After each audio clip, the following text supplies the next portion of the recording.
Are there any learning for policymakers that you could share with us? Thank you, Fadi.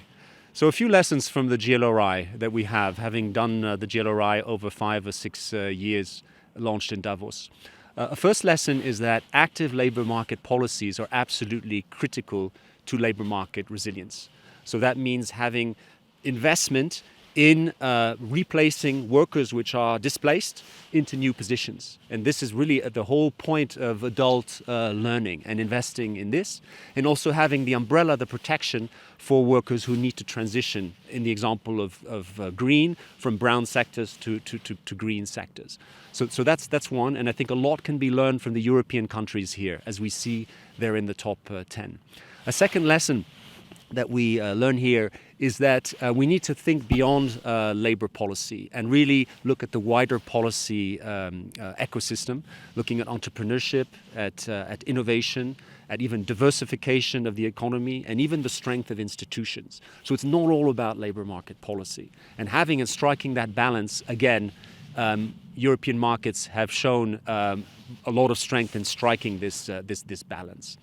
A third lesson, and probably the most important now, is to be careful about rising inequalities. We can see a kind of diverging world where there's the climate engaged and those that are less climate engaged. And we have developing countries which basically are not building the skills. They don't have the financing necessarily to do this. And on top of that, are losing potential export markets and being affected by the climate.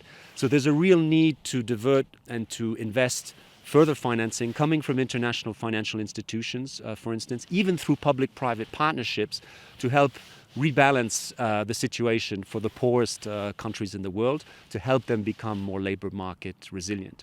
And one last note is a bright spot in addressing inequalities, because inequalities are not only global but regional, has been the United Kingdom, which is in the top 10 for the first time. It's number 10.